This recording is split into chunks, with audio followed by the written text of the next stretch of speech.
খুব চেষ্টা করতেছে।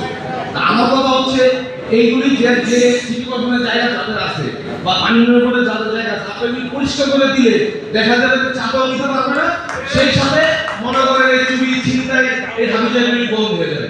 তাই আমি আমার বক্তব্য সংক্ষিপ্ত করতেছি। আর আমি একটু কথা বলতে চাই, আমাদের যখনই আমাদের আইন শৃঙ্খলা রক্ষাকারী বাহিনী আমাদের ডাক দিবে আমরা পাশে থাকবো। আর আমাদের একটা অনুরোধ, আমাদের কিছু এই মানবাগত আছে তাদের কাছে অনুরোধ একটু কষ্ট করে দেখবেন, যারা নিরাপদ লোক আমাদের রাজনীতি মামলা ব্যবস্থা করে দেবে। ধন্যবাদ সবাইকে। ধন্যবাদ। এই পর্যায়ে ডক্টর ইয়াসিন সাহেবকে বক্তব্য প্রদানের জন্য অনুরোধ করছি। ডক্টর ইয়াসিন সাহেব, প্লিজ একটু 1 মিনিটের মধ্যে শেষ করবেন কাইন্ডলি, আমাদের হাতে সময় খুব কম।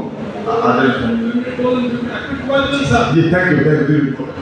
আসসালামু আলাইকুম। 29 নম্বর ওয়ার্ড বিএনপি সভাপতি আমির হোসেন, যে ওয়ার্ডে আজকের সভাটি হচ্ছে এই ওয়ার্ডে 29 নম্বর ওয়ার্ড। আমার এই ওয়ার্ডে অনেক সমস্যা। 1 নম্বরের সমস্যা মাদক। এটা আমাদের ওয়ার্ডে একটা ক্যাম্প আছে, মার্কেট ক্যাম্প। আপনারা সবাই জানেন, এই যারা আছে টিভি লোক আছে, রেডিও লোক আছে, সবাই জানেন। আমরা দেখি মাঝে মাঝে ওই হাতে একটু মাদক বিক্রি করে তাদেরকে ধরা হয়, শান্তি দলনীতি বরাবর কোর্ট ছাড়িয়ে দেয়। আপনারা ধরেন মাদক যেখান থেকে গোড়া থেকে উঠে যে সাপ্লাই দিয়ে কোটি কোটি টাকা কামাইতেছে তারে ধরার ব্যবস্থা করতে হবে। সেই ব্যবস্থাটা আপনাদের কাছ থেকে এইভাবে পরিবেশ আমরা 18 বছরের কোন সময় পাই নাই। এইখানে যারা আছেন আপনারা যদি শুধু চিন্তা করতে পারেন যে মাদক মুক্ত বাংলাদেশ, এটা সম্ভব আপনাদের কাছে। আপনারা বলবেন, যদি আপনারা চেষ্টা না করেন পারবেন না। আপনারা যদি যে সহজে আমাদের কাছে চান, ওয়ার্ডের পক্ষ থেকে মাহমুদ থানার পক্ষ থেকে আমরা দিতে প্রস্তুত।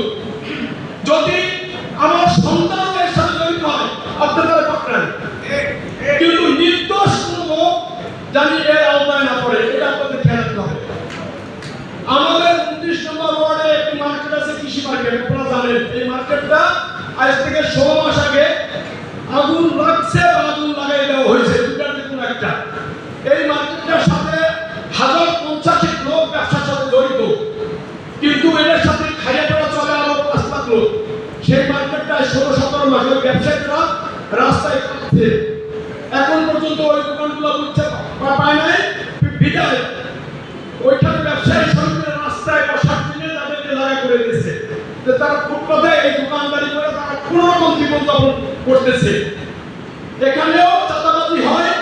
আগে কিন্তু আলিয়া টাকা 300-400 ধরে, এখন এমনভাবে প্রেশার ট্রেড করা হইতেছে টাকা যায় বাসায় দিয়ে আসে।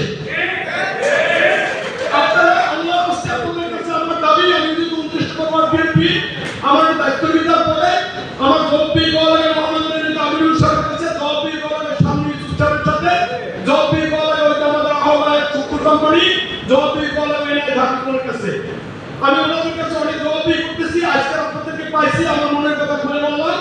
আমি এইগুলো আপনারা নিয়ন্ত্রণ করেন। এই যে একটা বক্তব্য বললো সিএম চিফ থেকে আমার ওয়ার্ডটা সেগুলি 30,000 পর্যন্ত এই যত দোকান আছে সব দোকানে চাঁদাবাজি হয়, কিন্তু আমরা ওই দোকানে কালকে আমি আসছি লোকিয়া ওরা শিকার পায় না, ডরে যে শিকার পাইলে ও দোকান করে দেবে, ও কালে কালে বলে যে ভাই যদি শিকার পাই দোকান করে দেবো, আমি কালে খাইতে পারবো না। সময় এগুলা চলতেছে, অর্থাৎ এটি আপনারা দৃষ্টিভঙ্গি রাখবেন।